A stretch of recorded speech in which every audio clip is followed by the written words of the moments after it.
Assalamualaikum warahmatullahi wabarakatuh.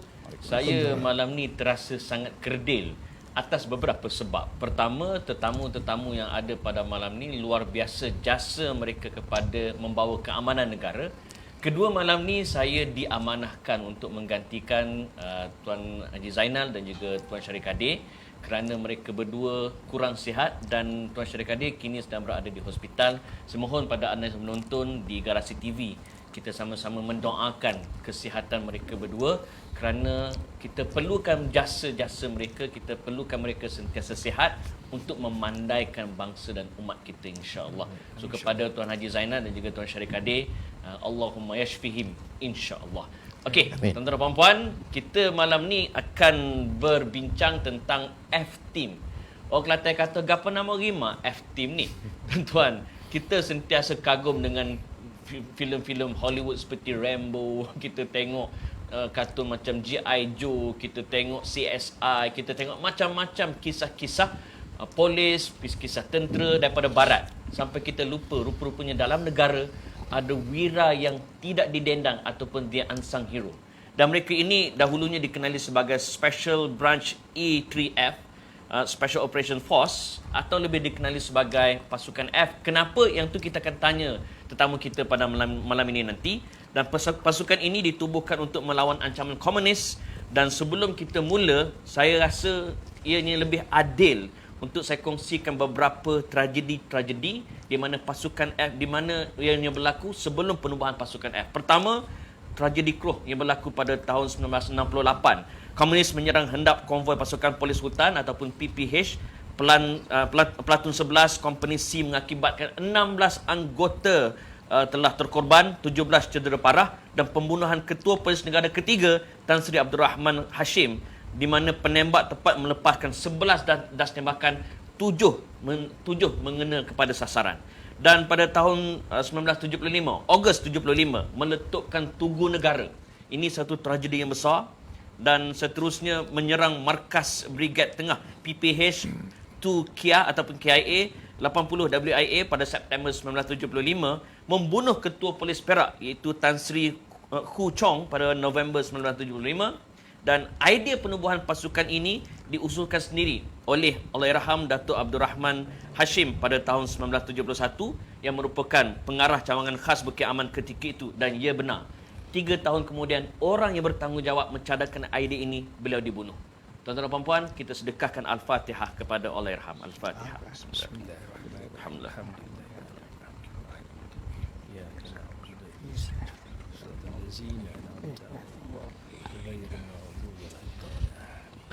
Untuk kita mengetahui lebih terperinci tentang pasukan F ini, kita akan tanya nanti. Tetapi satu benda yang saya rasa mesti saya kongsikan, sebab terlalu banyak operasi yang pasukan F ini terlibat, iaitu antaranya saya nak kongsikan sebagai notable operations. Pertama sekali disebut sebagai Operasi Ular, Operasi Kelisa, Operasi Pancing, Operasi Talung, Operasi Kelah, Operasi Ranak ataupun Senyap, Operasi Raja Jala, Operasi Cien Meh, Operasi Ginseng, Operasi Beruang, Operasi Sengkang, Operasi Tapah, Operasi Sawit, Operasi Pentas. Cukup banyak, di mana operasi bukan sekadar bersifat fizikal, tetapi saya nak bagi tahu pada anda semua, dia lebih bersifat perang saraf dan juga penyamaran. Apa strategi mereka cukup menarik. Saya sembang tadi pun, kalau ikutkan takut tak live kita, tapi Alhamdulillah berjaya tarik tetamu kita pada malam ini. Dan tuan-tuan dan puan-puan, sebelum kita pergi lebih lanjut, ayuh kita saksikan playback ini sebagai perangsang semangat pada anda yang sedang menonton. Dan sambil-sambil anda menonton, tag seramai mungkin kawan-kawan anda, kemudian share di Facebook anda. Jom kita saksikan playback ini. Ku ambil rumput di ladang, jadikan penyamaran. Ku angkat senjata pergi berjuang, komando I3F. Berjuang, berjuang, komando pantang pundur. Tiada merah mengalir merah, komando pantang menyerah.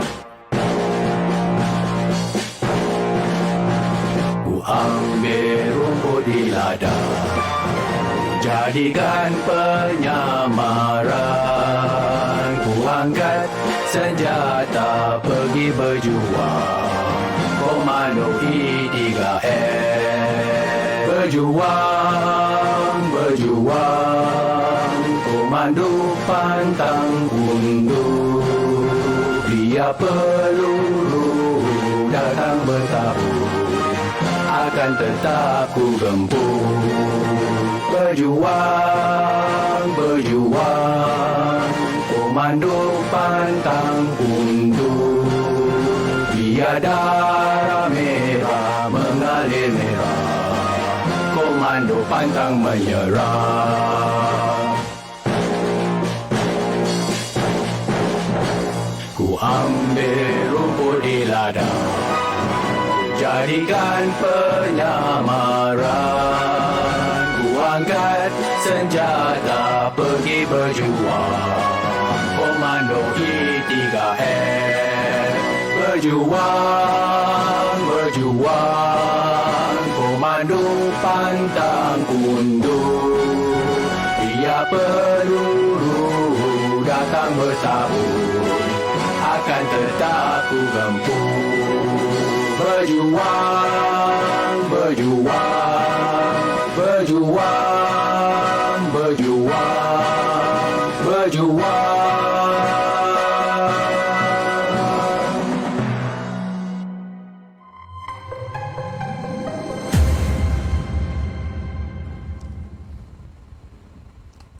Itu dia lagu semangat. Dan sebelum saya perkenalkan tetamu-tetamu kita pada malam ini, saya nak bagi tribute kepada tokoh yang besar, iaitu Datuk Dr. Leong Chee Woh, aka Scorpio, ataupun Mike Charlie, ataupun Communist Eraser, ataupun dikenali dengan nama The Mastermind. Salah satu kelebihan dia ialah dia mampu membuat keputusan dalam split second untuk sesuatu isu ataupun sesuatu masalah, malah tindakan dia sangat-sangat tidak konvensional. Dan seorang lagi tetamu yang bersama kita pada malam ni dikenali sebagai Smokey ataupun nama sebenar Abdul Kalam Suhaimi. Dia pernah berjanji untuk membunuh komunis demi rakannya yang terbunuh ketika serangan. Dia adalah seorang yang a man with his words, dan dia berjaya membunuh komunis. Dia memenuhi janjinya dan orang tersebut bersama kita pada malam ni. Oleh itu saya nak perkenalkan tetamu-tetamu kita. Tuan-tuan dan puan, di sebelah kanan saya, ini bukan kaleng-kaleng orangnya. Kita panggil dia Tuan Yusof Kemal. Dia terlibat dengan banyak operasi menyerang komunis. Saya. Right? Tuan, apa khabar Tuan Yusof? Alhamdulillah, negeri Sihat Allah je? sihat. Alhamdulillah. Alhamdulillah. Maintain nampak tegak. Itu memang hasil latihan. Satu lagi yang lama-lama tu kita maintain sampai sekarang. Jadi ada exercise dia kita gunakan juga. InsyaAllah berkat tu digunakan sampai Yang besar. penting perut maintain. Saya baru 40 dah macam ni. Alhamdulillah. Dan di sebelah beliau saya perkenalkan Tuan Kalam, antara yang berjaya patahkan cobaan komunis yang menyerang di Maktab Polis Kuala Kubu. Assalamualaikum Tuan. Waalaikumsalam warahmatullahi wabarakatuh. Masih lagi sihat. Alhamdulillah, alhamdulillah. Dan seterusnya, individu yang bertanggungjawab menulis buku F-Team, Rahsia dalam Rahsia. Saya perkenalkan Tuan Zahrin, bekas OCPD grade. Sihat Tuan? Hariman. S1. Sorry, Terima Tuan kasih. Zahriman. Sorry, minta jangan sama saya. Waalaikumsalam, terima kasih. Terima kasih kerana sudi bersama kami. Dan saya sebenarnya confused. Nama dia banyak. Ada panggil Tuan Kamaruzaman, ada panggil Chong. Tapi yang dapat kat saya, Tuan Kenny Hashim berjaya tangkap Ketua Komunis Chong Cho di depan Globe 6 Store. Kepada budak-budak BBNU, dia tak tahu kat mana Globe 6 Store. Nanti kita bagi tahu. Apa khabar Tuan? Alhamdulillah. Baik, sihat. Alhamdulillah. Terima kasih kerana sudi bersama dalam Garasi TV. Tapi mula-mula sekali saya mesti tanya dulu Tuan Zahriman. Ya, okey. Buku ni, Ya, F-Team, Rahsia dalam Rahsia. ya. Apa sebab Tuan menulis buku ini dan apakah yang mendorong, menginspirasikan Tuan untuk berkongsi secara terbuka sebuah gerakan rahsia selama 45 tahun tak pernah leak langsung, kali ini didedahkan kepada khalayak ramai. Silakan. Okey. Terima kasih. Buku F-Team ni, cerita-cerita F-Team ni sebenarnya saya dapatkan, saya kongsikan daripada sahabat baik saya sendiri, Tuan Kamaruddin Hashim, atau lebih dikenali sebagai Kenny. Dia adalah squad mate saya kami sama-sama masuk polis pada 16 Jun tahun 69 dan kami sama-sama dalam special branch. Saya sendiri telah berkhidmat dalam polis selama 31 tahun sebelum saya bersara, dan saya menghabiskan masa 21 tahun dalam special branch sebelum saya keluar ke jabatan lain. Jadi dalam masa 20 tahun dalam special branch tu, saya banyaklah terlibat dalam kegiatan-kegiatan untuk membasmi kegiatan pengganas, kegiatan komunis di dalam negara kita. Tapi peranan saya mungkin berbeza dengan Tuan Kenny. Saya duduk di Bukit Aman. Saya membuat bahagian penyelidikan, penyiasatan tentang kemasukan anarsi komunis di kalangan belia, pelajar dan sekolah-sekolah dan persatuan-persatuan terbuka, trade union, political party pada ketika itu, pada tahun 70-an lah. Saya difahamkan buku ni asalnya manuskripnya 600 muka surat. Ya. Sampai terpaksa dibahagikan pada 2 bahagian. Ya. Macam mana proses penulisan tu? Buku ni yang sebenarnya saya ni suka menulis. Saya menulis ni pada awalnya saya tak ada rancangan untuk membuat buku, tak ada langsung. Saya memulakan diri saya dengan Facebook pada 2010. Memang hobi saya menulis cerita. Cerita-cerita lama, cerita-cerita nostalgia, cerita masa saya kecil, masa sekolah, cerita pasal mak, pasal bapa, masa masuk kerja, semua saya tulis. Semuanya dalam Facebook, dan saya menggunakan handphone. Maknanya 600 muka surat tu, tolong bagi tahu pada penonton siapa kata pakcik-pakcik tak boleh guna phone. Tuan tulis di mana? Saya menggunakan handphone inilah. 600 muka surat? 600 muka surat tu termasuk yang lain-lain yang saya type hanya menggunakan handphone. Jadi terlampau tebalnya buku tu, jadinya 600 lebih. Saya terpaksa belah 2. Menjadikan dia 2 jilid. 2 jilid. Okey. Okey. Pada yang sedang menonton, buku ni masih lagi dalam proses pencetakan. Kalau anda nak dapatkan, boleh pergi ke Facebook Zahriman Alias. Right, Zahriman Alias. Di situ insya-Allah anda akan dapat tahu bilakah buku ini dihasilkan, dan kita di Garasi TV cukup rasa privilege kerana dapat sembang sebelum buku ni keluar. Ini memang rare. Okey. Baik. Saya nak panggil Tuan Kenny ke Tuan Kamaruzaman ke Tuan Chong? Bukan Kamaruzaman, Kamarudin dia. Kamarudin, Tuan Kamarudin. Kan? Okey Tuan, bila bercakap tentang F-Team ni, kan, terlebih dahulu kita nak tahu kenapa ditubuhkan F-Team, dan bagaimana nama F-Team dulu dalam filem Hollywood ada A-Team. Ya, betul. Assalamualaikum warahmatullahi wabarakatuh. Waalaikumsalam. F-Team ni macam yang telah Tuan bacakan tadi mengenai di awal penubuhan ni oleh Tan Sri Datuk Abdul Rahman Hashim ataupun lepas tu Tan Sri Abdul Rahman Hashim. Dia dulu adalah merupakan pengarah cawangan khas lah. Sebenarnya F-Team ni tertubuh selepas berlaku kejadian di mana pengganas menyusup balik ke Semenanjung pada tahun 1968, di mana dia menyerang satu konvoi pasukan pergi hutan. Dari situ kita ada dapat maklumat, Special Branch dapat maklumat mengatakan komunis daripada selatan Thailand dia sudah menyusup masuk ke negara. Jadi pada masa itu pasukan keselamatan memang banyak digunakan, maknanya tentera, polis hutan, masuklah semua bagian cuba menghalang kemasukan komunis. Tapi komunis ini, Parti Komunis Melayu ni sebenarnya dia telah membuat persediaan sebenarnya. Dia sebelum dia masuk ke Semenanjung, menyusup masuk, dia telah mempunyai rangkaian dia penyokong-penyokong, sokongan dia, jalan-jalan yang dia dah dilalui, dia tahu. Jadi dia berjaya melepaskan diri juga. Dia tahu daripada tahun 68. Daripada tahun 68 dia terus dapat melepas masuk sampai ke negeri Perak, dan ada sedikit masuk. Kemudian pada tahun 70 masuk satu kumpulan yang besar, dia diketuai oleh seorang dipanggil berpangkat macam general lah. Okey. Chong Cho.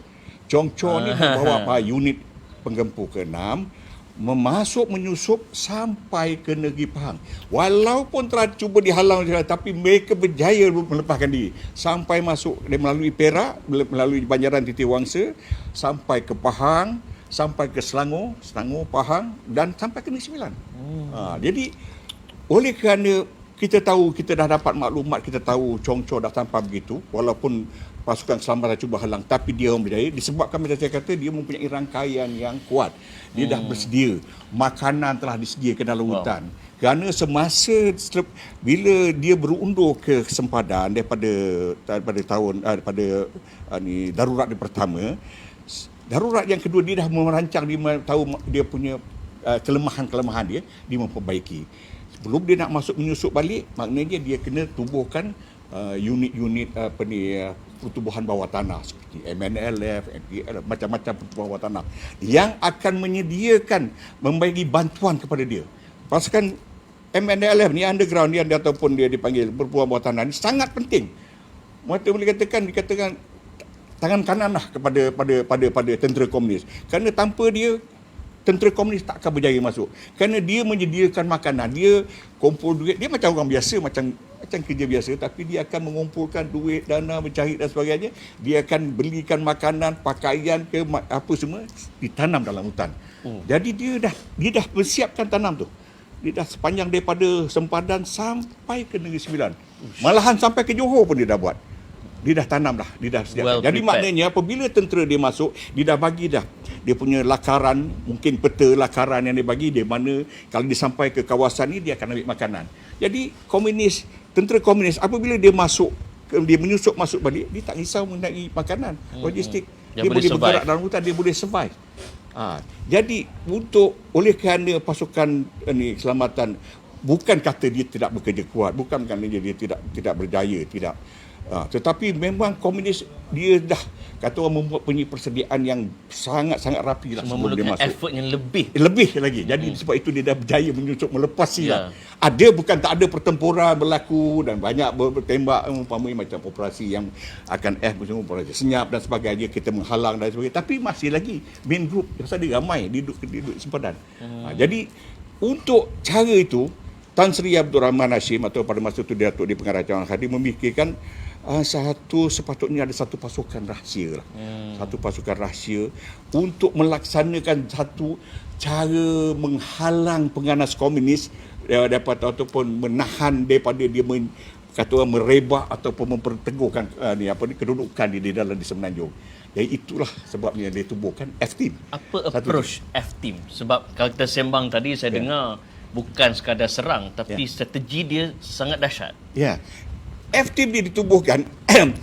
Jadi dia punya tujuan utama F-Team ni ialah untuk, kerana pada masa itu bila tentera dan ataupun pasukan keselamatan lah, saya kata tentera pasukan keselamatan masuk dapat membunuh pengganas komunis, tapi kita bila pengganas komunis dibunuh, kita tak ada maklumat lagi. Dead man tells no tale, kata. Tak ada cerita kan? Tak ada cerita kan. So dia hendakkan F-Team ditubuhkan supaya cuba melaksanakan operasi secara risikan rahsia dan cuba dan melaksanakan strike, menangkap hidup-hidup. Kerana bila kita dapat tangkap, kita dapat tahu pergerakan dia daripada satu ke satu. Kita cuba. So dia hendakkan, inilah strategi F-Team untuk bersedia dengan bantuan daripada maklumat yang diberi oleh cawangan-cawangan lain dalam cawangan khas ataupun bahagian-bahagian lain atau seksi-seksi lain yang memberi maklumat asal yang kita dapat, kerana dia orang ada hubungan dengan melalui risikan dia apa semua, bagi kepada F-Team, dan F-Team akan menyambungkan dapat umat tu untuk mendapatkan supaya detail. Macam umpamanya kalau kita nak tangkap pengganas komunis yang pergi ke kawasan A, kan? Jadi dia akan beritahu, kita dapat maklumat mengatakan komunis akan sampai ke kawasan A ataupun sudah berada di kawasan A. Tetapi setakat itu saja. Apa F-Team kena buat? Jadi F-Team diminta untuk mengesahkan tentu dan mencari jalan macam mana cara nak menghapuskan. Menghapuskan bukan untuk membunuh, cara nak menangkap, menawan dia. Jadi kita kadang-kadang menyamar sebagai ini dan kita terpaksa gunakan juga anggota-anggota bekas penganas komunis dan juga mungkin bekas daripada perubahan bawah tanah yang telah kita pusingkan balik, turnover, kita pusingkan balik dan kita gunakan dia sebagai umpan untuk berhubung dengan komunis. So peranan FTIM lebih kepada itu. Untuk tujuan dia, bila kita rancang, macam kita strike bukan untuk membunuh, untuk menangkap. Tangkap hidup-hidup. Bila Tuan sebut menyamar ni, terus kita teringat cerita Mission Impossible, menyamar jadi itu, jadi ini. Rupanya Malaysia ni, kita ada tim Mission Impossible kita tersendiri. Saya nak pergi pada Tuan Yusof.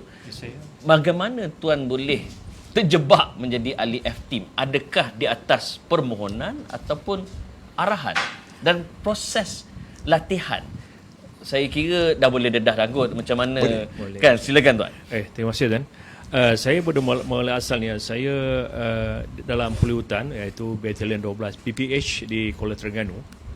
Sana selama lebih kurang 4 tahun. Saya masa ketika itu sebagai infanteri biasa saja. Tapi saya minat dengan kerja-kerja yang mencabar. Saya telah masuk minta permohonan untuk menjadi sebagai Tiger Platoon, tapi masa di sana pakai platoon khas. Di sana saya bila dalam platoon khas tu saya dah terlibat dengan 1-2 operasi di mana pada awalnya saya menggantikan sahabat yang bila kita nak berjalan operasi minat satu fizikal yang baik. Sahabat itu ada demam, jadi saya pergi. Jadi pertama kali saya dalam keadaan begitu, saya tengok pertama kali kita masuk operasi, kita pertama kali jumpa komunis. Pertama kali jumpa komunis. Jadi kita masa umur saya dalam 23 tahun tak silap saya. 23 tahun dah berpegang lawan komunis. Kita jadi, budak-budak dah main PUBG. Main PUBG. Lepas tu kita tengok kan, berjumpa tu saya sebagai manusia biasa berbekal dengan ilmu yang ada daripada sekolah-sekolah agama gitulah. Itu kita dengan jangan zikir kita subhanallah tu nampak menggeletar.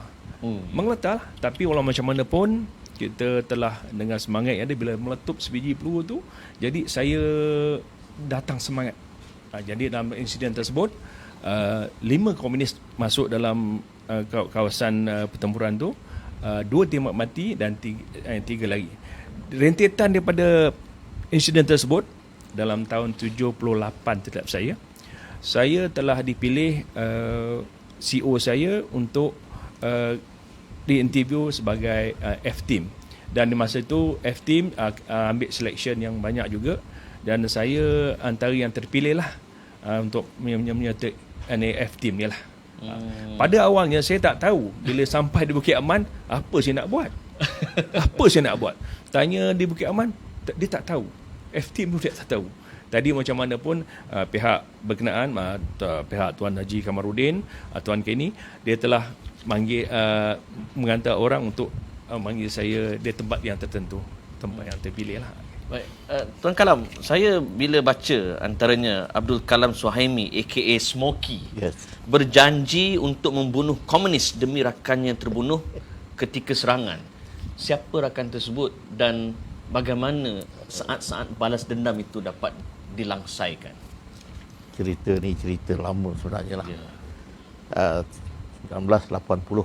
Masa tu saya 1980. Saya lahir tahun 81. Masa tu saya dalam pasukan Polis Hutan 9 PPH Bakri Muar. Saya mengetuai Tiger Platoon. Satu platoon yang merangkumi platoon kecil. Dia panggil 6-man patrol. Setiap kali satu patrol tu 6 orang. Jadi saya ditugaskan di kawasan Padang Piul, Pulau Lipis. Saya masuk tiga patrol, mana 18 orang. Bulan Hari Raya Cina, Jumaat. Ingat lagi kami sedang memasang mobil trap, masang ambush untuk ambush ni. Tiba-tiba kami ditembak. Komunis sampai dululah tembak. Jadi anggota saya terkena tembakan di dada lah. Nama dia Tuan? Saya tak boleh nak tembak kita boleh. Itu rahsia. Okey. Masa dia jatuh tu saya pegang dia. Bertempur sekejap. Lepas tu senyap. Lepas tu saya tak tahu macam mana kita boleh dapat kontrak dengan tag di luar sebab apa kami dibekalkan dengan set yang memerlukan kita guna aerial yang tinggi, kena baling. Kita kena baling ke atas. Sekali baling dia sangkut. Jadi terus panggil dapat panggil. Jadi kita dapat maklumkan yang ada pentempuran. Sementara saya pangku anggota saya ni lah. Dia kata tolong picit kaki. Tolong Picit kaki dia kata. Jadi saya terus pucut picit dia. Picit kaki dia kata apa ada kawan tak guna tadi. Sebenarnya saya sedar yang tembakan yang kena dengan dia tu boleh masuk tangan saya ni. Allah. Makna Tembus. lubang tu tembus sampai ke belakang. Lepas tu dia keluarkan daripada poket dia satu kertas. Dalam kertas tu bertulis dalam dakwat merah. Nombor bank dia, nombor akaun dia semua sekali. Dia kata tolong bagi tahu orang rumah saya jangan balik dulu. Settlekan dia dulu. Lepas tu saya ajar dia mengucap. Lepas tu dia meninggal dengan dia pegang tangan saya lah. InsyaAllah. Dia kata steady brother. Lepas tu saya tak sedih masa tu. Masa tu belum lagi nak sedih lah. Balik ke camp, hantar jenazah balik. Bila bawa jenazah tu nak masuk ke rumah dia, masa ni lah jadi cerita dia. Anak dia umur 3 tahun. Dia panggil mak dia, kata, ibu, kawan ni ayah mana? Ni kawan ayah datang ni. Padahal kita tengah pikul bapak Ke ni. bapak jenazah bapak. Saya itulah saya pegang budak ni. Saya rasa umur dia sekarang dah 30 lebih 50 tahun dah. Besar. Saya cakap dengan dia, pakcik janji pakcik akan cari siapa yang terlibat. Dia akan bayar balik. Itu yang Dendam itu dapat dendam tertunai itu berapa lah. tahun kemudian? Tahun 85 saya dapat 5 balik. tahun kemudian. Allah Akbar. Semoga Allah merahmati sahabat. Tak ada, saya tak bangga pasal, tapi saya dah buat janji saya dah jalankan. Bukan berbangga membunuh orang, tidak, itu tugas saya. Tapi tak sepatutnya berlaku pada budak kecil. Ya. Itu je. Ini dia tuan-tuan. Roh tentera, roh polis kita, pasukan pertahanan kita bukan bangga membunuh orang, tetapi bangga mempertahankan negara, menjulang maruah negara. Tuan Zariman, bila menulis buku ni, sudah pasti maklumat-maklumat ada yang sukar dicari. Kan? Bagaimana tuan mengorek dan membongkar maklumat-maklumat ini agar dapat dihasilkan dalam buku menjadi first hand information? Okey. Yang sebenarnya operasi-operasi yang saya tulis dalam buku ni bukanlah saya dapat daripada diri saya sendiri, bukan dari pengalaman saya, sebab saya tidak dalam F-team. Ya, benar. Tetapi ini adalah hasrat daripada Tuan Kenny, Tuan Kamaluddin, sahabat saya. Dia datang jumpa saya, minta saya tuliskan segala pengalaman dia, segala peristiwa-peristiwa yang dia telah lalui semasa dalam 15 tahun dalam F-team. Okey, dan dia menceritakan kepada saya tiap-tiap detik, tiap-tiap operasi semua diberikan kepada saya secara detail, dan saya mengarang, membuatkan cerita, menjadikan dia sebuah tulisan seolah satu peristiwa, satu buku, satu novel, tapi berdasarkan cerita benar. Tidak ada yang saya reka-reka dalam buku itu. Semuanya adalah benar. Dan ini adalah pengalaman Tuan Kenny sendiri, ya, bersama pasukan dia lah. Namun mungkinlah semasa dalam saya menulis tu, saya tahu banyak pihak yang terlibat, banyak pegawai yang terlibat, anggota yang terlibat, sebab tim dia ramai, dan dia hanya satu tim yang membuat kerja, tapi banyak tim-tim sokongan. Saya tak mampu menulis nama, identiti tiap-tiap orang yang terlibat. Jadi saya pergi kepada siapakah ketua dia, siapa yang kepala dia, sumber utama cerita tu. Dialah yang mengarahkan, dan tak ada lain, Tuan Kenny lah. Mungkin dia ada di sana, dia mengarahkan perbuatan-perbuatan pegawai-pegawai anggota. Tetapi kadang-kadang tu bila orang baca betul macam tak percaya pula. Semua ni Tuan Kenny buat aja semua. Kan? Macam tak percaya. Saya rujuk kepada orang yang ketua dia. Cerita Rambo boleh percaya pula. Kalau Rambo dia boleh percaya. Tapi Kenny sendiri telah terlibat secara peribadi. Menangkap, membunuh, menawan, hidup-hidup pengganas komunis yang bersenjata. Sampai dia boleh terjun daripada pokok setinggi 20 kaki untuk menangkap komunis yang bersenjata di bawah. Dia terjun dan dia tumbuk sampai pingsan. Begitulah kehebatan dia. Tapi kalau orang saya baca macam tu, orang kata ni pembohongnya cerita. But that is the truth. Itulah kebenaran dia. Bukan satu cerita, banyak cerita. Dan semua ni diceritakan kepada saya oleh Tuan Kenny. Sebab hasrat dia begini. Cerita mengenai F-Team ni terlalu lama terpendam. Tak ada siapa tahu mengenai F-Team. Sejak ia diwujudkan pada tahun 71, sehinggalah dia berjaya menamatkan perjuangan pengganas komunis pada tahun 89, tak ada siapa tahu tentang kewujudan F-Team. Dan sampailah F-Team ni dibubarkan pada tahun 95, masih masyarakat tak tahu adanya satu kumpulan kecil yang bertanggungjawab menjalankan operasi-operasi sulit rahsia untuk menangkap komunis, namun kiranya mengalahkan perjuangan komunis. Itu sebabnya Tuan Kenny datang berjumpa saya, meminta tolong kepada saya, tuliskan supaya orang ramai tahu, masyarakat tahu. Sebenarnya saya boleh cakap sendiri, saya 21 tahun dalam Special Branch dan Tuan Kenny adalah sahabat baik saya selama itu. Kami pernah pergi berkursus masa itu jugalah, tahun 86 kita pergi berkursus di Amerika bersama. Dia tak pernah cerita pada saya apa dia buat. Tak tahu pun. Tak pernah. Dia tak pernah cerita. Hanya lepas pencen. Hanya kira-kira 2 tahun lepas. Dia datang jumpa saya.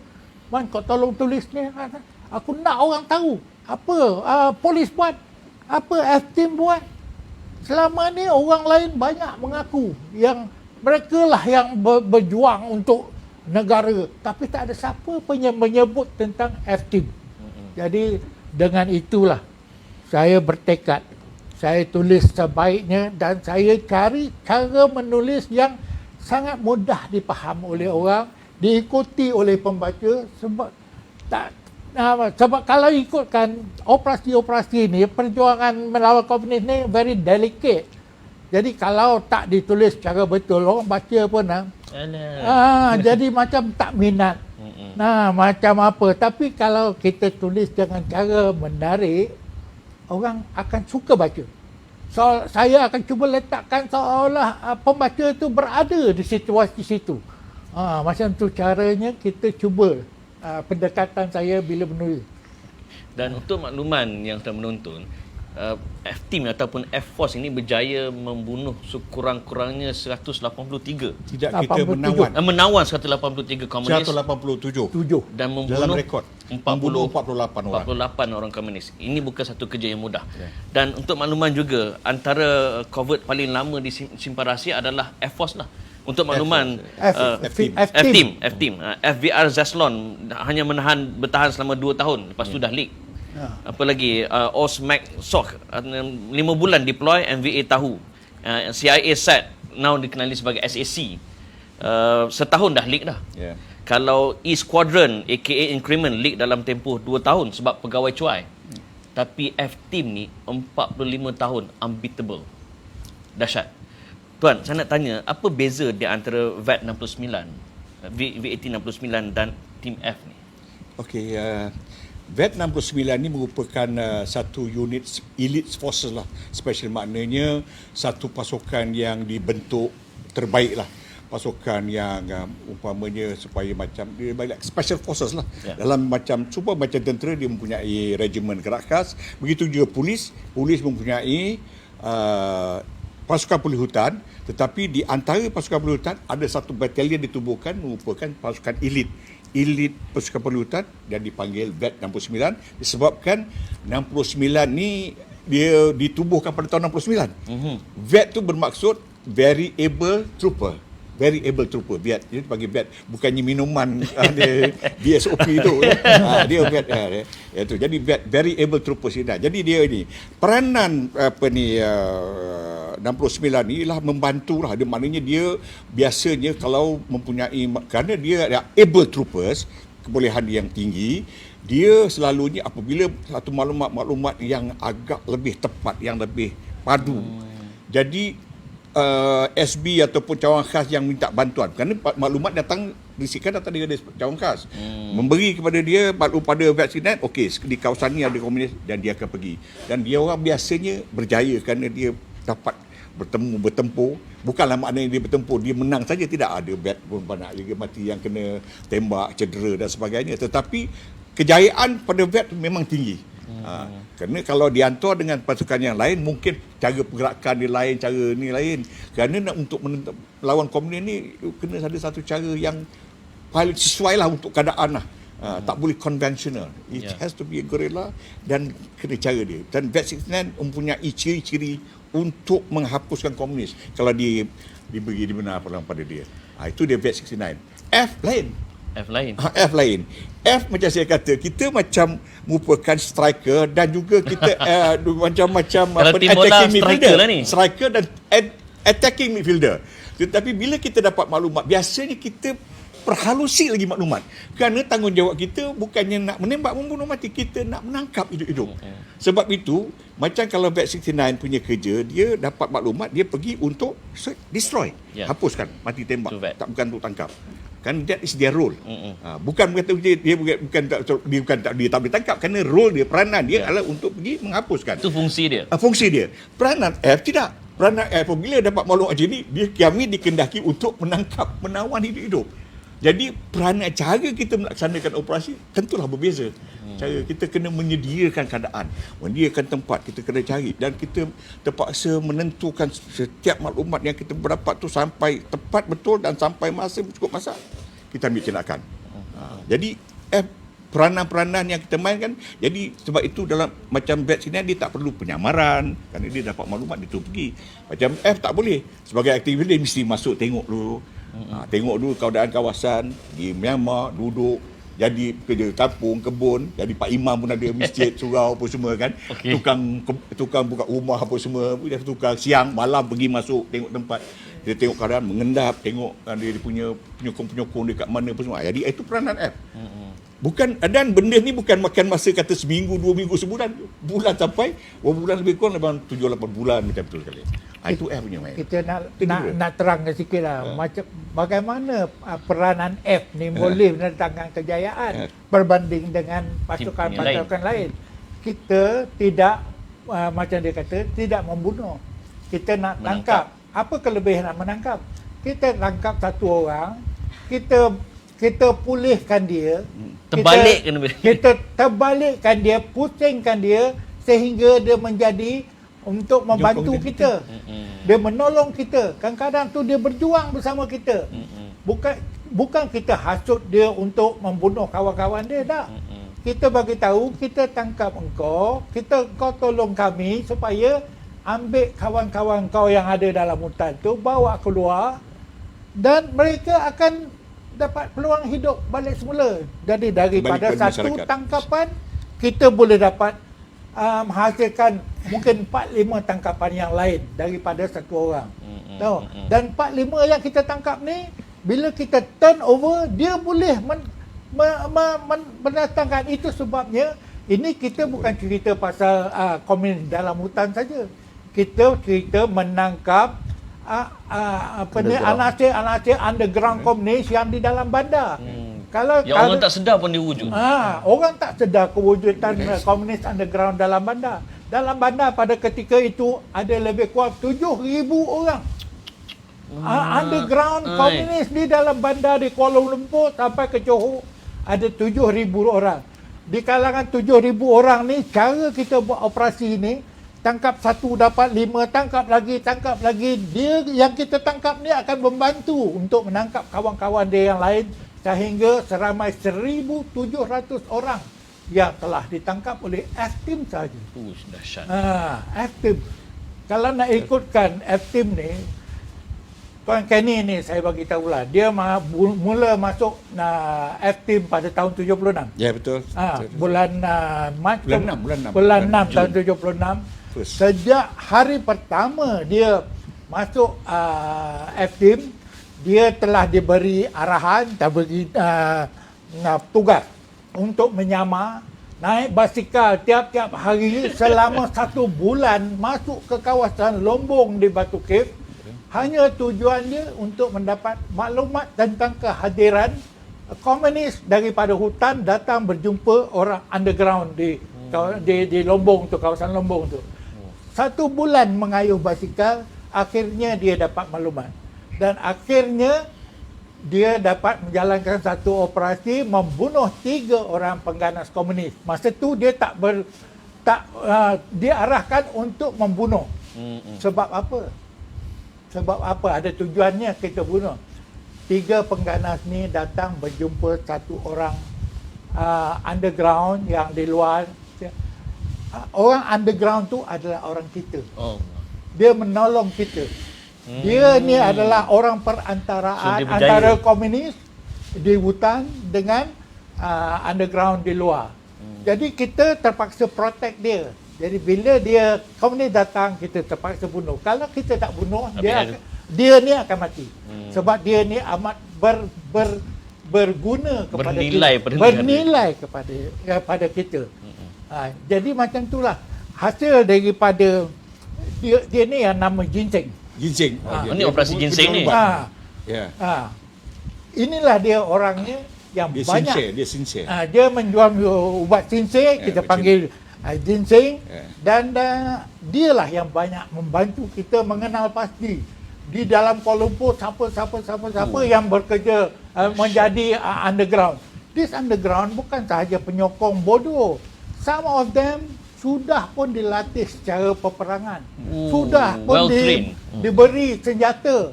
Dia ni boleh jadi pengganas pada bila-bila masa. Tekan petik je. Sekali petik. Dan dia juga dibekalkan dengan bom tangan atau senjata kecil untuk membunuh. Polis, SB yang informer ni semua dia orang punya kerja. Yang 7,000 orang ni. So kita jangan fikir bahawa pengganas komunis yang berapa ratus orang dalam hutan tu orang yang berbahaya. Yang bandar ni lagi bahaya. Yang bandar tu jauh lebih berbahaya. Sebab nombor satu, yang dalam hutan kita kenal dia duduk dalam hutan, dia ada uniform, ada senjata. Yang dalam bandar, dia jadi tukang kebun, tanam sayur, jadi pemandu taksi, jadi apa sahaja di dalam bandar, jadi tukang jahit, mekanik dan sebagainya. Tapi dia underground, dia terlatih. Jadi inilah dia orang-orang yang kita nak tangkap, nak hapuskan. Dan yang menghapuskan tu inilah orang-orangnya. Inilah dia orang-orangnya. Tuan Yusuf, saya nak tahu sangat, apakah karakter-karakter yang tuan pernah menyamar dan berapa lama? Saya dalam penyamaran saya ada satu ketika saya sebagai penuri getah. Penuri getah. Berapa lama tu? Dalam tak apa lama jugalah, bila operasi tu berjalan dalam 2-3 minggu. Kawasan tu saya ingat satu operasi tu di Temerloh. Di situ dialek beza sebab kita cakap Kuala Lumpur, orang Temerloh cakap lain. So, takkan nak cakap KL kan sana? Tak boleh, bahaya.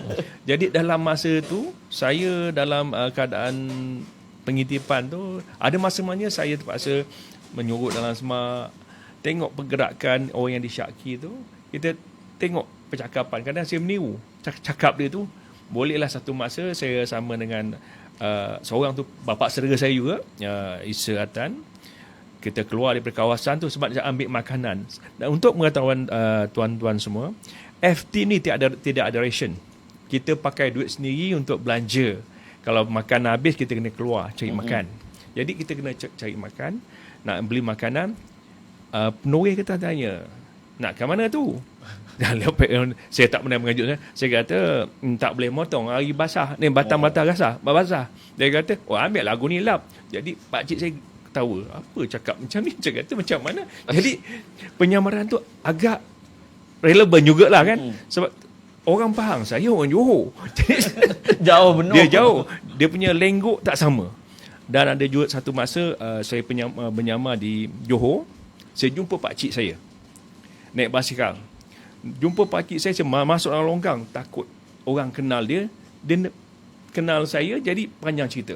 Jadi dalam masa-masa penyamaran ni tuan, memang satu masa yang makan masa panjang untuk kita menyuaikan keadaan diri kita supaya tidak dikenal pasti oleh orang-orang tertentu.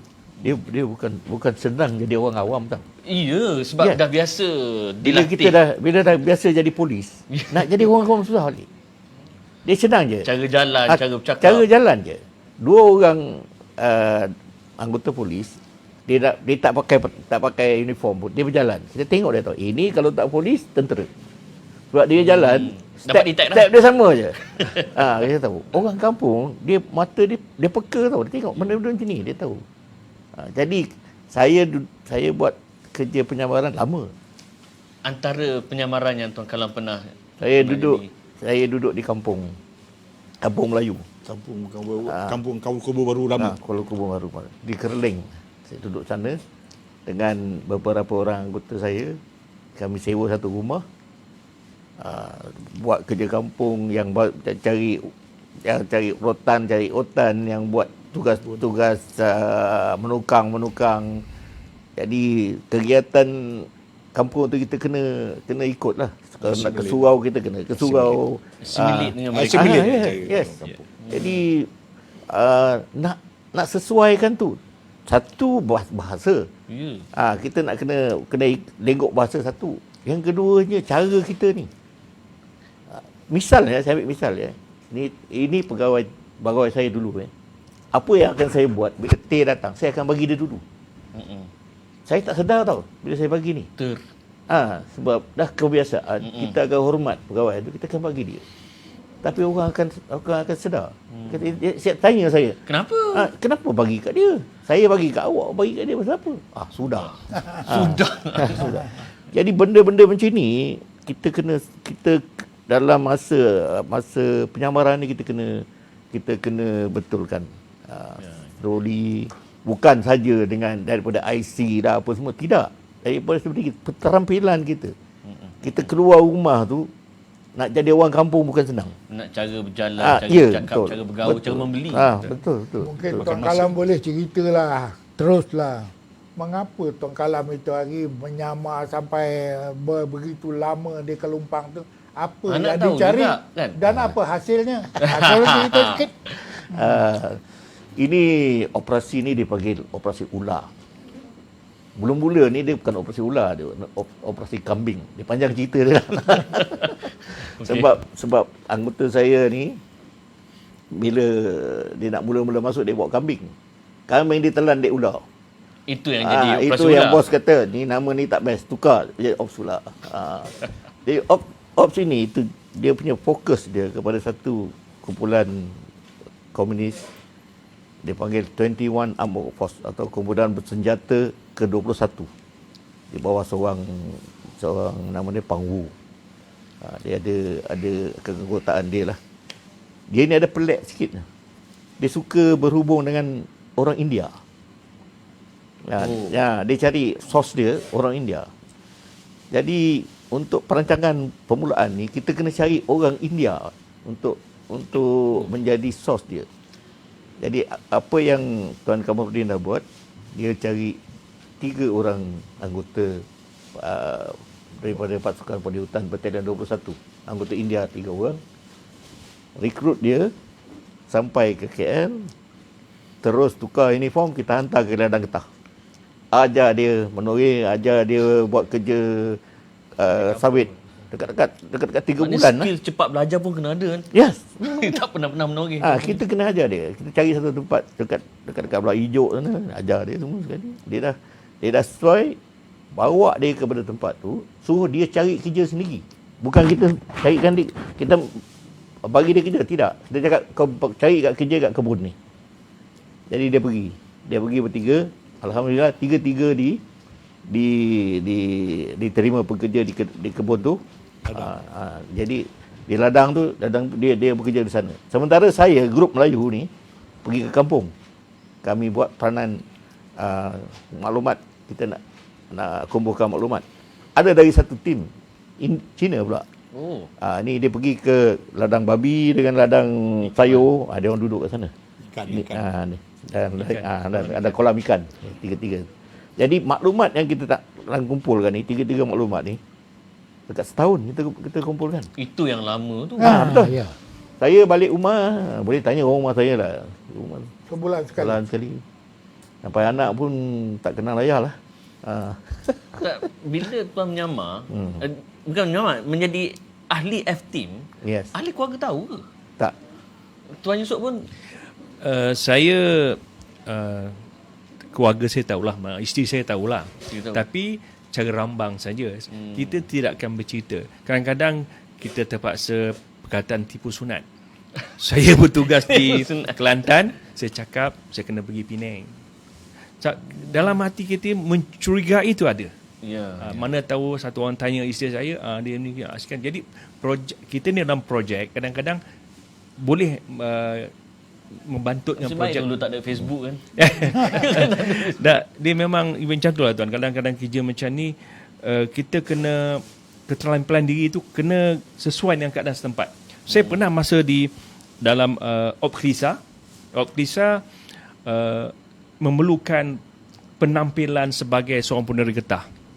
Saya kebetulan tu sebelum saya join dalam PDRM, saya peneri getah. Oh. Saya balik kampung ambil baju yang 7-8 tahun saya tinggal tu, ada mak saya sangkut, saya pakai baju tu. Pakai baju tu dengan getah penuh, orang dia getah kan. Faham. Jadi faham-faham je lah. Yang baunya. Dengan parang buruk dia, kasut plastik saya pakai balik.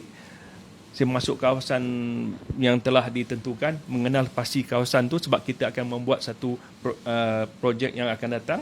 Saya telah ditahan oleh anggota polis. Tanya saya kosong, saya blank. Saya kata, tuan kena lepaskan saya sebab saya ada kerja tertentu. Tak percaya, tak apalah. Saya minta tuan kontak pegawai berkenaan lah. Jadi boleh dia lepaskan saya. Sebab kerahsiaan tu. Ya. Sebab kita mencurigai, bukan semua yang boleh berjaya. Dan bukan senang. Betul, susah tuan. Okey, kita nak masuk satu topik yang cukup penting, iaitu kejayaan membunuh Chong Chor.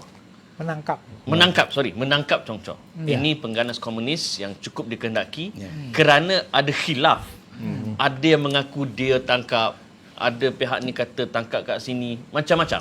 So kita nak dapat pengesahan pada malam ni. Tapi sebelum saya masuk bab tu, saya nak ajak kepada semua penonton, kita nak support pejuang-pejuang yang banyak berjasa untuk negara. Kita ada jual t-shirt round neck ni, ada kat mana t-shirt round neck ni? RM65, right? Yang t-shirt collar pula harga dia RM90. Kemudian topi set, nampak ada cap tu, RM65, dan juga t-shirt round neck warna coklat RM65. Dan saya suka kat sini ada satu medallion kan. Yes. Ini untuk anniversary. sempena anniversary 50 tahun. 50 tahun F-Team. Yes. Di mana benda ni sangat-sangat limited. Limited edition, 150 unit sahaja. Itu pun dah ada orang beli kan. Yes. Jadi siapa terlambat memang tak dapat lah. Harga dia berapa Tuan Karam? 50. RM50. Tak termasuk pos. Okey. So RM50 tak termasuk pos. RM65 teruslah termasuk pos. Jadi pastikan anda dapatkan medallion ini. Ini silap-silap saya buat balik ni. Apa kita bincang lain. Alhamdulillah. Okey. Kita balik pada persoalan Chong Chor ni. Ya. Dia adalah pengganas komunis yang sangat dikehendaki dan bertahun-tahun rupanya tidak berjaya untuk menangkapnya. Tuan Kenny, Yes. bagaimana proses perjalanan sampai akhirnya berjaya menangkap Chong Chor di Globe Silk Store. Bagi yang menonton ni, yang siapa sebut Globe Silk Store ni, sah umur dia 40 tahun, 35 tahun ke atas. Mana budak-budak remaja ni dia mana Globe Silk Store ni. Silakan tuan. Okey, ini mengenai Chong Chor. Macam tadi Suan Dariman dah berkata, di Pahang ada 3 Chong mencari Chong Chor. Chong Chor ni, jadi sebelum cerita pasal penangkapan, saya kata penangkapan ni tak ada masalah. Masalah untuk merencanakan hingga kita berjaya menangkap dia. Perancangan dan masa yang kita ambil itulah yang kata orang sama ada kita menentukan sama ada kita sabar tak sabar ni kan. Yeah. Sebenarnya Chong Chor ini macam saya kata, dia berjaya menyusup masuk daripada tahun 70. Walaupun dia hampir mati, pernah sekali itu bila dikejar oleh pasukan keselamatan, dia tak dapat nak pergi tempat simpanan makanan, dia makan buah-buahan di hutan, dan sehingga kan berlakunya sampai matilah, dia mati. Dan anggota SQ Group ni, dia masuk dekat, dia di sebelah antara sepadan antara Perak dengan Pahang. Dia nak masuk ke Pahang, dia tak dapat makanan, dia ambil ada buah-buahan kan, ada jenis buahan yang makan buah bayas. Buah bayas. Buah bayas ke buah bayas ke apa ke macam tu. Dia makan. Buah bayas dia makan. Jadi anggota dia makan. Jadi ramai juga yang meninggal lah, matilah. Kerana ada satu perempuan yang lari daripada pasukan dia tu, yang nama Susan lah, kita kod ni nama Susan. Kalau dulu ada buah buku dia, I Want to Live, ada buku yang ditulis oleh Susan. Jadi Chong Chor ni, walau macam mana pun memang suka nak tangkap dia. Kerana pasukan keselamatan tu, semua orang pun nak tahu Chong Chor. Saya pun masa saya dalam pasukan perhutan, saya ingat semua orang pun tahu siapa dengar tahu nama Chong Chor, tapi tak tahu siapa di Chong Chor. Apa orang dia, macam mana rupa dia, bentuk dia. Dan tentera dan polis yang masuk dalam hutan mencari dalam hutan pun memang tak jumpa dengan dia. Nak kata dapat bertempur dengan dia pun tak dapat. Kerana dia ni mempunyai satu rangkaian protection ataupun keselamatan yang terkuat di dalam hutan. Dia mempunyai satu kumpulan, dia tidak ramai, dalam 20 orang kumpulan dia panggil kumpulan HQ, HQ Group. Dia bergerak. Tetapi di belakang kumpulan dia ada kumpulan bantuan dia, support dia, yang untuk mempertahankan dia kalau datang serangan daripada depan. Dan juga sebelum dia bergerak ke mana, dia ada satu kumpulan yang kalau dia bergerak, di depan dia ada satu kumpulan. Tidak bergerak sama. Very dia systematic. Yes, systematic. Dia akan bergerak depan dia. Dan kalau bertempur, you only jumpa tempur sama ada dengan belakang ataupun depan. Jadi dia tahu. Begitu juga apabila dia buat pengkalan, dia bila kata berehat malam ke berehat dia, yang kumpulan-kumpulan yang ni, yang bantuan dia ni, dia akan ada di sekeliling dia. Jadi sebab itu, pasukan keselamatan tidak berjaya dapat menembusi terus kepada Chong Chor. Memang sukar sekali mendapat Chong Chor ni. Kadang pernah satu operasi Kelong, Chong Chor terkepung di dalam satu gua di Sungai Dua sana. Dia terkepung dalam satu gua dalam lebih kurang dalam 20 orang dalam tu. Pasukan keselamatan ni berada di depan gua tu tapi tak masuk dalam gua. Tengok dia. Kita tahu tu kerana kemudian selepas penganas tu yang dah ditawan, dia menceritakan, kita tahu ada tentera duduk kat depan pasukan keselamatan, masak apa semua, bergerak depan mereka, tapi tak masuk je dalam gua tu. Dia duduk dalam gua. Pasal dia dah terkepung dengan dua. Kerana masa tu kita tentera begitu ramai lah, lebih kurang dalam Opjala Raja. Lebih kurang dalam 5-6 ribu masa tu kan, operasi besar-besaran lah Opjala Raja tu. Jadi dia berjaya melepaskan diri dia, cross ke utara, lari sampai ke Ulu Tembeling sana. Chong Chor dengan kumpulan dia. Jadi macam saya kata dia inilah. Tetapi sementara dia berlari dan ada pasukan bantuan belakang dia. Tetapi oleh kerana kita mendapat maklumat, saya dapat menggunakan satu pasukan daripada BAT 69 untuk pergi serang itu yang 69 dapat membunuh. Untuk para maklumat menonton, BAT 69 kita sebut tadi kan? Itu dia 69 dapat membunuh 8 orang ke 9 orang dalam satu serbuan lah. Tapi bukan kepada Chong Chor, kepada pasukan yang memberi support ataupun menahan dari belakang tu. Okey. Jadi Chong Chor ni, jadi perancangan Chong Khas ni kita memang rancang. Macam mana kita nak melemahkan dia? Chong Chor, macam saya kata, dia merupakan general. Dia satu ketua, de facto leader lah. Tentera komunis, Chong Chor adalah ketua dia. Dia berpangkat CCM tinggi. Kan?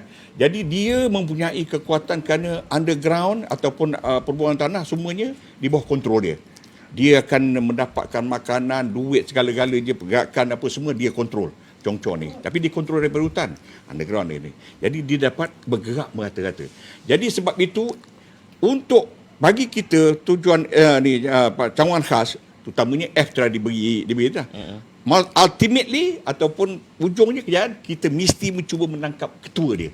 That is the aim lah. Itu kita punya cita-cita kita, tujuan kita nak tangkap ketua Congco ni. Tapi macam mana nak tangkap dia? Macam saya kata, kita laksanakan. Jadi ada 3 operasi yang besar yang kita laksanakan. Yang pertama sekali kita panggil Op Kelong. Op Kelong ni lebih kepada underground macam mana yang Tuan Zariman terangkan tadi, di mana ada lebih kurang 7,000 anggota underground dia. Dan F-Team sendiri menawan seramai 1,700 orang lebih. F-Team saja menahan daripada 7,000 orang ni tadi. Tapi selain tu ada jugalah macam di daerah, di kontijen, dia Selangor, masing-masing ada. Jalankan juga tangkapan. Ada juga yang kata orang surrender, serah diri, ada juga yang daripada 7,000 tadi ni lah. Tapi yang F-Team tangkap ni biasanya yang mempunyai senjata api lah. Yang mempunyai, ada kata orang, ada militan lah. Militan.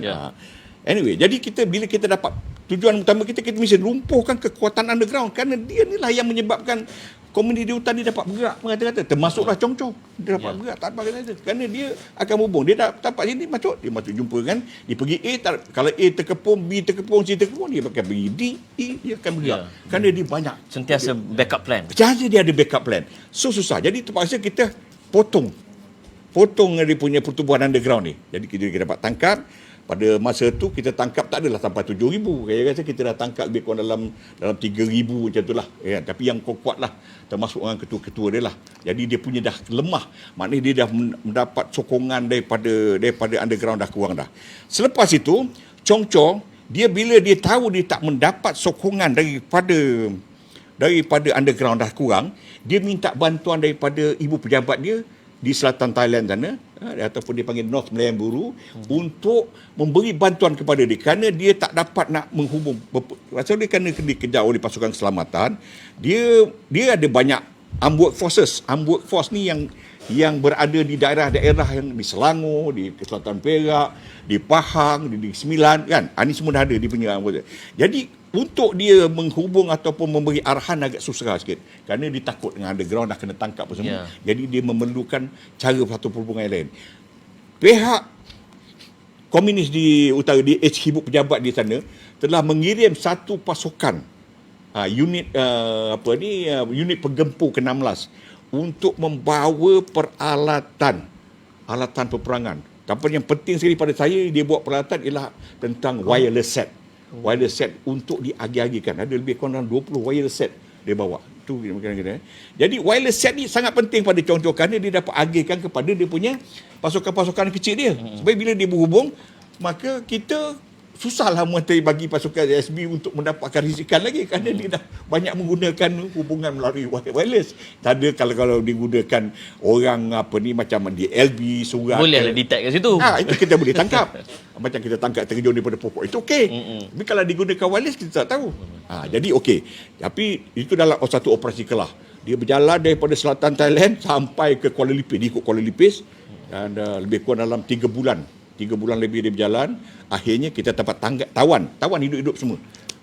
Tawan hidup semua, dan termasuk juga dah ada beberapa daripada yang untuk dia bawa unit penggempur ke-16 ni jumpa dengan Congco, sebab kita tangkap juga.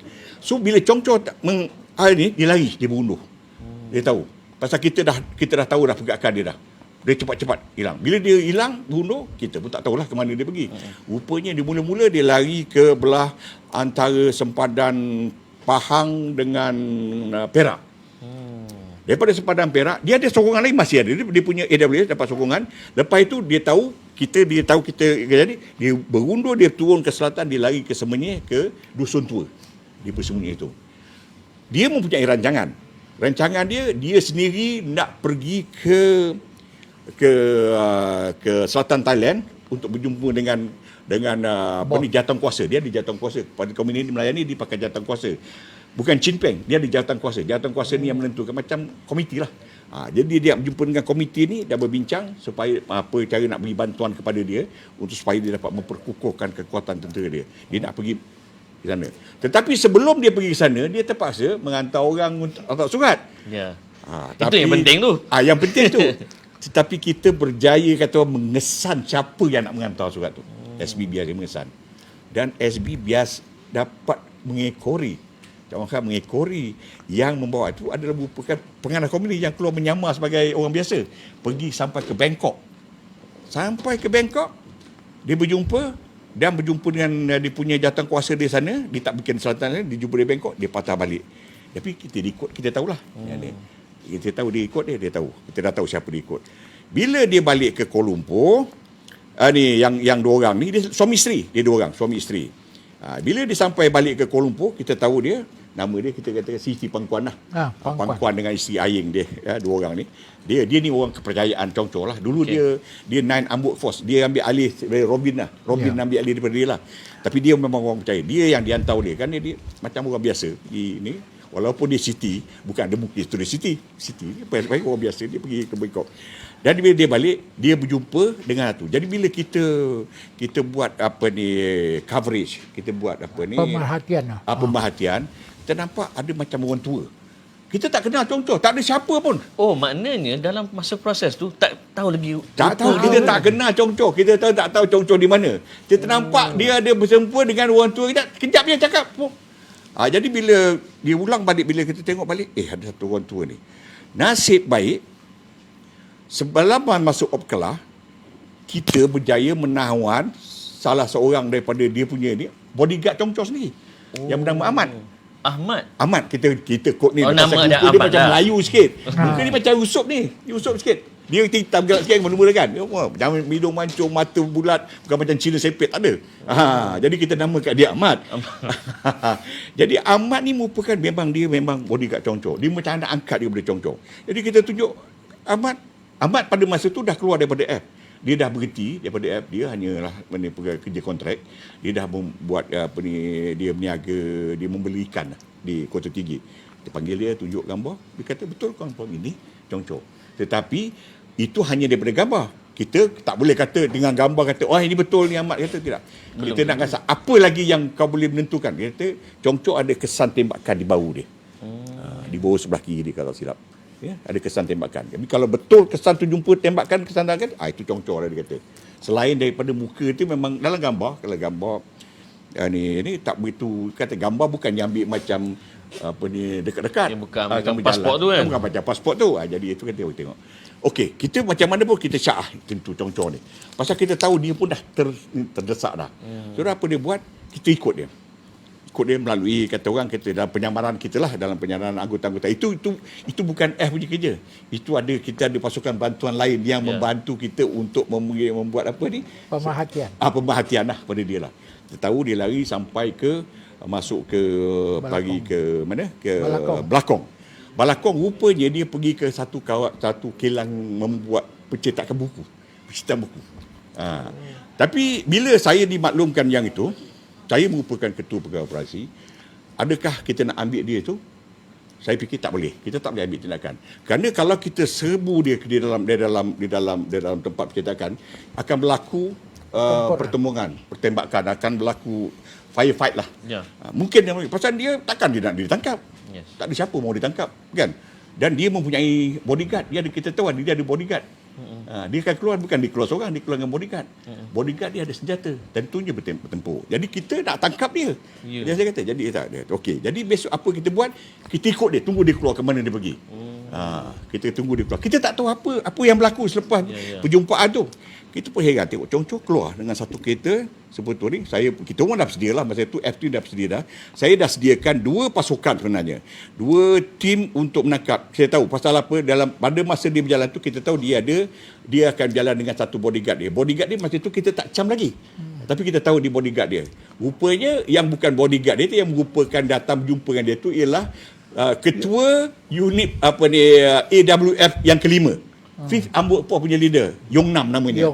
Kemudian kita tak tahu. Tapi dia ada pistol, dia ada senjata, dia apa semua. Jadi dia setiap berjalan dengan Chong Chong. Kita tahu.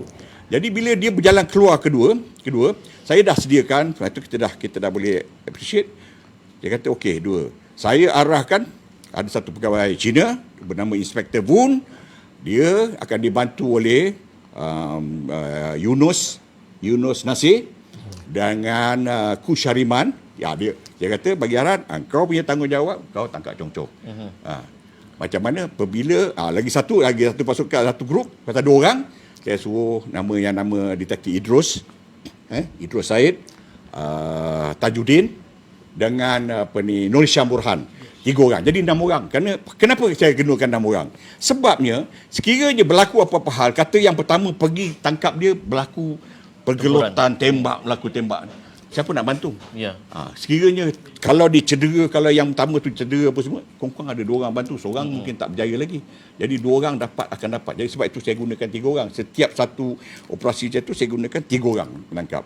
Jadi bagi Inspektor Bun, Yunus dan Kusyariman, saya suruh dia, okey, kau tangkap Chong Chong. Jadi kita tahu Chong Chong duduk di belakang sebelah kanan.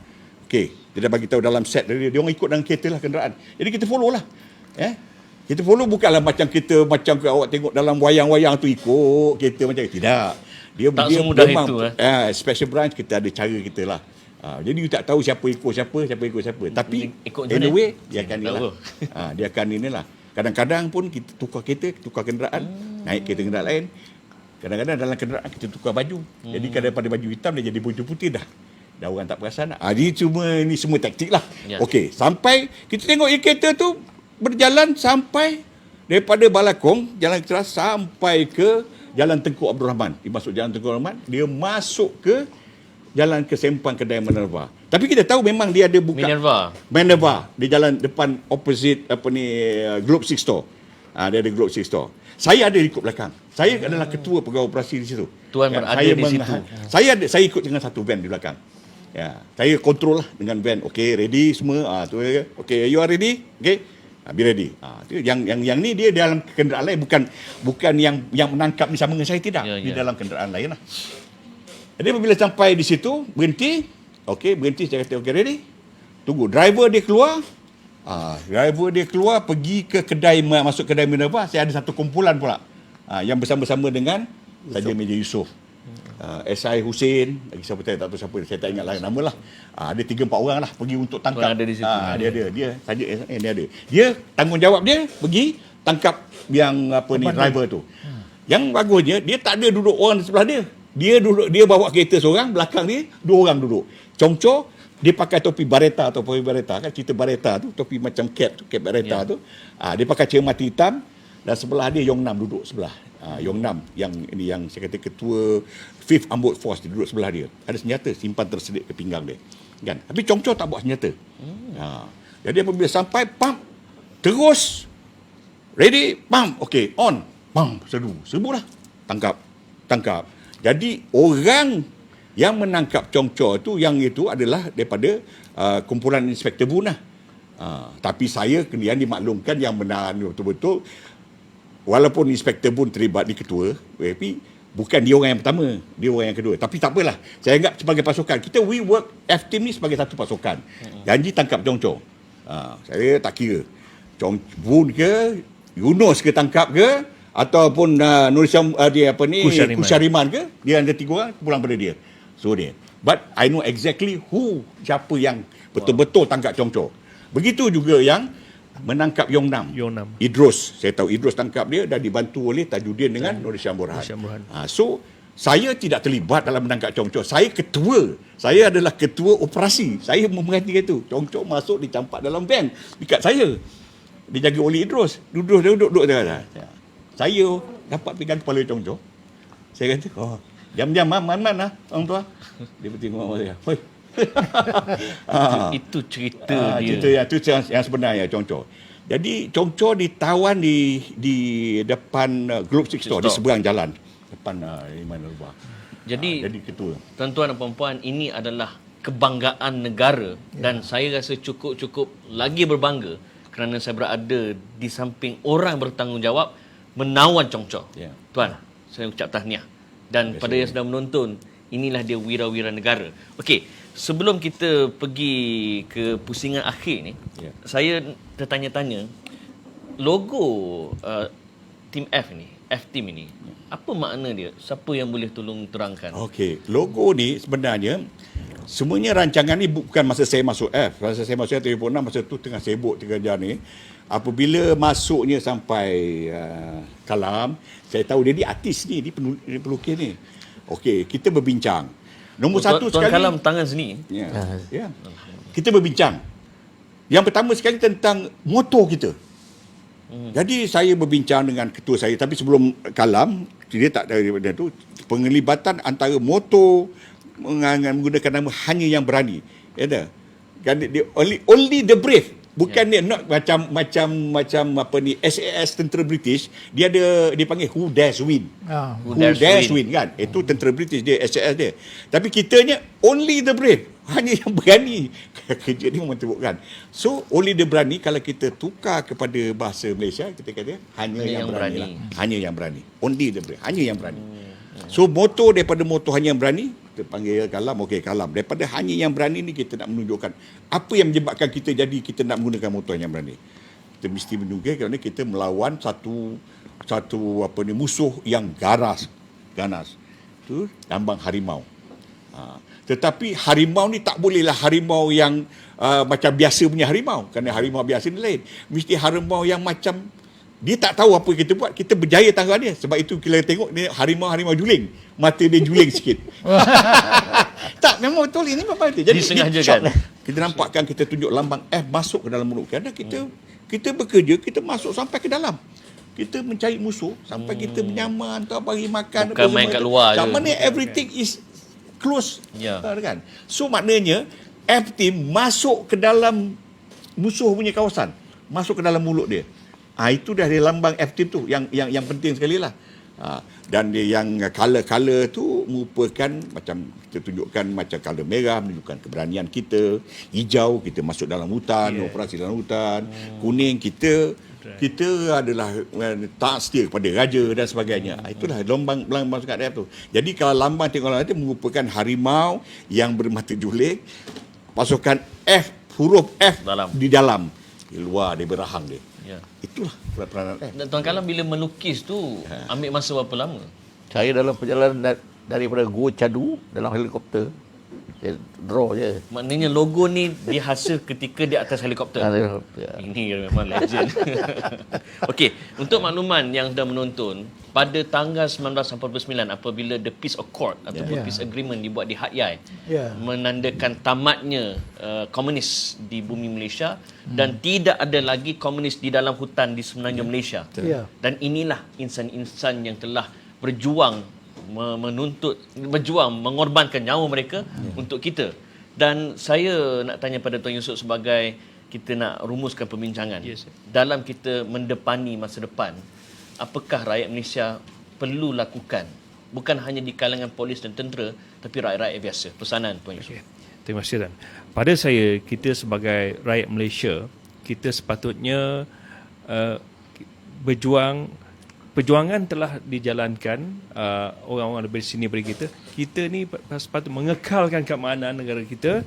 Jangan lupa dengan rukun negara kita. Rukun negara itulah satu trust untuk kita mengekalkan keamanan yang telah sedia ada. Itulah satu benda yang penting. Kalau tanpa rukun negara, pada saya hidup macam tidak ada tujuan yang gitu lah. Subhanallah. Terima kasih. Tuan Kalam. Kalau saya rasa anak muda sekarang ni dia patut tahu komunis tu bukannya satu-satu lakaran atau gambar. Ini ideologi. Kita berhadapan dengan ideologi. Apabila kita berhadapan dengan ideologi, kita kena tahu apa benda sebenarnya yang boleh mencetuskan perkara ini sehingga kan orang sanggup membunuh, sanggup membuat perkara-perkara onar kepada masyarakat. Jadi saya pun heran kenapa orang sekarang ada orang yang menyokong. Saya nak tanya Tuan Kalam, komen Tuan Kalam tentang masih ada individu ataupun perkumpulan ataupun ahli politik yang mengagungkan komunis. Saya nak tanya dia, bila dia lahir ni? Dia ni lahir tahun bila? Orang yang lahir sebelum merdeka, dia akan merasai perkara-perkara ni. Orang yang nak memangku sahabat yang mati ambil ditembak. contohlah orang yang duduk di Pahang, Bentong, dia nak balik rumah dari KL ke Bentong, berapa roadblock dia kena lalu? Berapa banyak? Pukul 3 dah tak boleh lalu dah. Pasal curfew. Jadi sekarang ni highway punyalah banyak. Ya. Pergerakan dia bebas. Kenapa dia nak hidupkan benda yang mencengkam hidup orang macam dulu ni? Dia nak balik benda tu. Lagipun orang-orang yang dia agung-agungkan ni, siapa dia? Betul ke dia pejuang atau tidak? Kita kena persoalkan baliklah. Kita tak kira lah Ali Mutu Acong ke. Kita ni orang Malaysia. Bila orang Malaysia, kita berhadapan masalah kita berhadapan dengan ideologi. Clear this thing first, understand. Sebab apa? Saya pernah bagi lecture dengan siswa-siswa dekat universiti. Persoalan dia kata, kenapa nak susah-susahkan dengan komunis sekarang ni? Ini itu dulu, bukan sekarang. Dia kata kalau tak ada dulu, tak ada sekarang. Kalau orang dulu tak hapuskan komunis, sampai sekarang kamu takkan hidup macam ni sekarang. Tak ada. Tidak. Jadi dia kena faham benda tu. Saya itulah saya heran kenapa orang sekarang ni masih lagi tidak peka dengan benda ni. Open your mind lah. Dia masih lagi tak tahu, dia ingat ini cerita wayang ke apa. Dia ingat Netflix ke apa. Dan kalau nak dapat gambaran jelas bila saat keluar buku F-Team ni, kena dapatkan. Kan, baik Tuan Zariman, F-Team ini dibubar pada tanggal 1995. Dan dia kekal rahsia sehinggalah pada tahun 2017. Kenapa rakyat Malaysia mesti mengetahui lebih dalam tentang kisah pengorbanan perjuangan F-Team ini? Silakan. Saya rasa rakyat Malaysia perlu tahu sejarah. Apakah pengorbanan yang telah dibuat oleh orang-orang yang terdahulu daripada mereka. Orang-orang sekarang tak tahu tentang kesusahan yang kita alami untuk memerdekakan negara daripada cengkaman komunis. Betapa kita ni berkorban nyawa dan raga untuk mendapatkan ketenangan, keamanan sekarang. Ya. Jadi mengapakah? Itulah sebabnya saya menulis buku. Anak-anak muda perlu membaca buku ini, mengetahui siapa yang sebenarnya berjuang, apa yang telah mereka lakukan, dan apakah hasilnya. Hasilnya keamanan, ketenangan, kedaulatan negara sekarang. Tahu? Jadi kalau dia orang tak baca buku ni, dia orang tak tahu. Dia ingat ini macam kalau katalah ini macam tak faham langsung sejarah. Itu sebabnya saya unjurkan supaya buku ni, walaupun ditulis hanya daripada memori tu, buku ni tidak dibuat melalui kajian yang terperinci. Hanya daripada memori Tuan Kamarudin dengan saya. Tuan Syariman, penonton antaranya Lieutenant Shah, mereka mengkagumi memori, ingatan Tuan Kenny. Yes. Segar di ingatan, siap dengan nama-nama. Yes. Jadi saya pun amat menghormati kawan baik saya.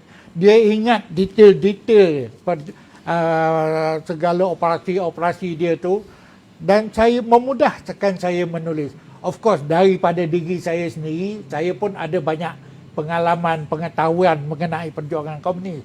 Jadi saya boleh campurkan antara ilmu-ilmu yang dia bagi ni dengan ilmu-ilmu yang ada pada saya. Saya bukukan dalam cerita ni, menjadikan satu pengetahuan yang konkret, yang cukup, yang mantap mengenai perjuangan komunis, menentang komunis di negara kita. Dan untuk makluman, buku ini adalah dalam 2 jilid. 1 jilid sekarang ni, jilid pertama sedang pun dalam proses printing. Mengikut penerbit saya akan siap dalam masa lebih kurang 3 minggu. Ada kelewatan sikit sebab printing firm ni dia belum full operasi. Faham. Jadi dijangkakan jilid yang kedua akan dilakukan selepas, maknanya hujung bulan ini baru nak mula printing jilid kedua, dan buku ini akan dijual secara combo, dua-dua sekali. Jadi jilid yang pertama ni saya dah boleh bagi harga dia RM50, tapi jilid kedua belum lagi sebab masih lagi dalam proses pembikinan. Jadi kita pun tak tahu berapa muka, tapi tebal sikit pada yang ni. Jadi mungkin harga dia lebih sikit daripada 50. Apalah sangat Apalah berbanding sangat. pengorbanan dan sejarah. Ya, betul. Baik. Dan Tuan Kenny, kata-kata akhir pada para penonton. Walaupun F-Team sudah tiada, tetapi semangat dan roh perjuangan F-Team mudah-mudahan masih lagi wujud. Pesanan Tuan Kenny. Pada saya rakyat, yang pertama sekali ialah kita semangat sayangkan ciptakan negara kita. Rakyat mesti faham betapa susahnya kita melalui zaman selepas Perang Dunia yang Kedua, di mana kita telah diganggu gugat oleh satu ideologi yang hingga menyebabkan begitu ramai. Jangan lupa selepas daripada apabila komunis mula memperjuangkan pemberontakan ataupun keberontakan, kalau kita ikut daripada rekod, seramai 12,000 lebih rakyat termasuk tentera, polis, yang dululah SC, orang awam semua, 12,000 orang lebih yang meninggal, mati, kena bunuh oleh pengganas komunis. Termasuklah penglibatan cerita Bukit Kepong. Bukit Kepong merupakan satu tragedi. Bukan saya tidak memperlekehkan semangat anggota polis memperjuang di dalam mempertahankan balai polis hingga dibakar, ramai yang mati anggota polis. Tetapi itu merupakan tragedi, kesedihan. Apa yang saya cuba terangkan dalam F-Team, saya fikir ini adalah kejayaan kita. Kita patutnya berbangga. Kan F-Team kerana tidak ada pasukan dalam dunia yang dapat menghapuskan seperti mana hari yang berlaku di Malaysia yang telah diteraju oleh pasukan F untuk menawan setiap pengganas komunis yang ada dalam hutan. Jadi saya rasa ini satu-satu kebanggaan pada rakyat dan menjadikan memberi semangat inspirasi. Maknanya ada rakyat. Maknanya kita kalau itu dikendaki mempertahankan negara, kita rela berkorban. Tak kira sama ada ancaman tu komunis akan datang ataupun tidak, ataupun apa juga ancaman lain. Tetapi kita sanggup berkorban. Kita boleh berjaya. Kita rakyat Malaysia, we are good. We are strong. Kan? We have brain, we have everything. Kan? Cuma kita nak pandai menggunakan, berfikir, kan? Kita bersatu, together, insya-Allah rakyat akan maju mara ke hadapan satu hari nanti. Saya ada satu sikit nak penambah sikit lah. Boleh. Okey. Pertamanya saya nak bagi tahulah, pejuang-pejuang kita ni sebenarnya kumpulan mereka ni tak ramai. Dalam satu-satu masa paling ramai pun 50 orang dalam satu-satu masa. Tetapi sekarang pun, dan ahli-ahli F-Team ni, pegawai anggota F-Team ni bukan sahaja terdiri daripada pegawai polis, bukan sahaja dari anggota polis, tetapi juga kita menggunakan, kita panggil SDO, Special Duties Operative. Special Duties Operative ni adalah bekas-bekas pengganas, bekas-bekas underground yang kita ambil bekerja dengan kita. Dia orang pun bermati-matian untuk membantu kita. Kalau nak ikutkan orang-orang yang macam ni, sekarang dia orang masih hidup, masih ada, ramai lagi, dan dia orang tak ada pencen, tak ada pendapatan, tak ada mana-mana orang memberi penghargaan bagi tanah, bagi rumah pada dia orang. They are just ditinggalkan begitu saja, dilupakan. Tak apalah dengan Tuan Kalam, Tuan Yusof, dia ada pencen. Even Tuan Kenny, dia bersara dari polis pada umur 43 tahun. Berapa banyak pencen dia boleh dapat? Kalau Tuan Kalam tak ada pencen, dia meletak jawatan, tak ada pencen. Jadi sekarang ni, kalau dalam rekod ada baki 124 orang. 118 kan? 118 yang masih orang ada. yang masih hidup, yang pernah berada dalam F-team. Siapa yang yang menjaga kepentingan mereka? Siapa yang membantu mereka, menyokong atau memberi? Tak ada. Sudahlah mereka tidak diberi sembarang pengiktirafan kerana kejayaan-kejayaan mereka. Tak ada langsung. Dan siapa yang nak apa? Jadi itulah sebabnya sekarang, sementara saya mengucapkan terima kasih kepada Tuan Syarikaril. Dia datang jumpa saya. Dia kata nak tolong promosikan buku saya. Saya kata boleh tolong promosikan, saya ucap terima kasih, tapi saya nak satu tambahan. Tolong promosikan barang-barang jualan F-team.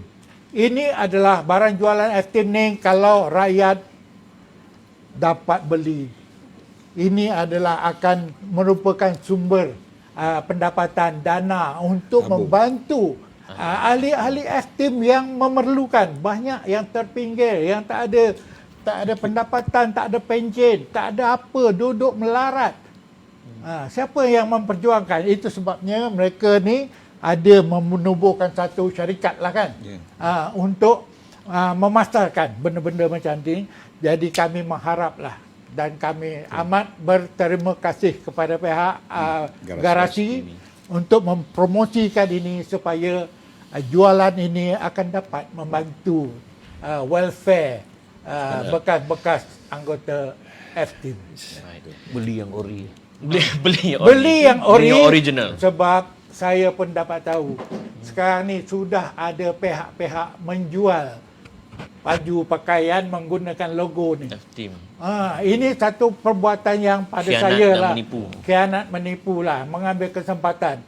Kita nak lakukan ini untuk membantu kepada pejuang-pejuang yang sebenarnya yang dalam kesusahan sekarang.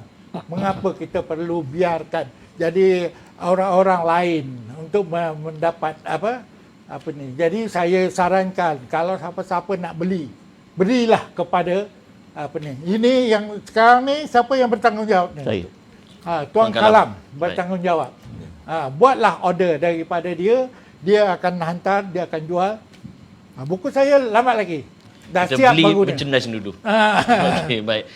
Tuan Zaliman sekali lagi, Tuan Kalam, Tuan Yusof, Tuan Kenny, terima kasih banyak kerana bersama kita dalam Garasi TV. Dan pada anda semua menonton, ada beberapa perkara yang saya nak tekankan. Siapa kita hari ini adalah kerana perjuangan yang telah dilalui, pengorbanan yang telah mereka curahkan suatu ketika dahulu. Oleh itu, tidak ada cara untuk kita mengucapkan terima kasih, melainkan kita memberi sokongan dengan membeli merchandise-merchandise yang mereka sediakan, dan juga selain pada doa, dan kita menuntut pada pihak-pihak yang berautoriti berikan penghargaan selayaknya, bukan kepada kroni-kroni semata-mata, tetapi orang-orang yang sanggup mengorbankan nyawa mereka demi untuk mempertahankan negara. Dan mencintai negara bukan sesuatu yang baru, bahkan ia digalakkan oleh Nabi SAW. Dalam satu hadis yang diriwayatkan oleh Bukhari, Nabi Muhammad SAW berdoa, Allahumma habbib ilaina al-Madinah kahubbina bimakkata au ashadda. Maksudnya, ya Allah, kurniakanlah kepada kami rasa cinta kepada Madinah sebagaimana kami mencintai Mekah atau lebih daripada itu. Kata Imam Ibn Hajar Al-Asqalani, hadis ini adalah bukti bahawa mencintai negara adalah sebahagian daripada tuntutan agama. Dan saya nak ucap terima kasih sekali lagi pada semua panel kita. Terima kasih pada anda semua kerana menonton, kerana share, kerana komen, kerana membeli barangan merchandise daripada F-team ini. Dan kita melancarkan buku. Ya, dan kita akan melancarkan buku F-team ini di Garasi TV. So tuan, maknanya kena datang lagi lah. Okey. InsyaAllah. Dan Alhamdulillah. Alhamdulillah. Dan saya juga sekali lagi nak mohon maaf di atas segala kekurangan dan kelemahan. Saya malam ini menggantikan 2 otai, dan bila saya dihubungi pukul 11.50 semalam untuk menggantikan Tuan Zainal Rashid, prinsip saya, bila orang yang banyak berjasa dalam hidup kita, sifu kita, jangan sesekali kita berkata tidak. Walaupun saya tak sempat nak prepare sangat, sempatlah baca apa yang mampu. Namun demikian, yang penting the show must go on. Terima kasih pada anda semua. Kita jumpa lagi dalam Garasi TV pada episod akan datang. Assalamualaikum warahmatullahi wabarakatuh. Waalaikumsalam.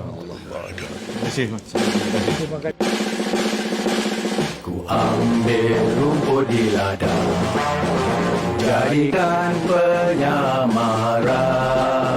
Ku angkat senjata pergi berjuang. Komando I3F berjuang, berjuang. Komando pantang undur, tiada merah mengalir merah. Komando pantang menyerah. Ku ambil rumput di ladang, jadikan penyamaran. Ku angkat senjata pergi berjuang. Komando I3F berjuang, berjuang. Komando pantang undur, biar peluru datang bertabur, akan tetap ku gempur. Berjuang, berjuang. Komando pantang undur, biar darah merah mengalir merah. Komando pantang menyerah.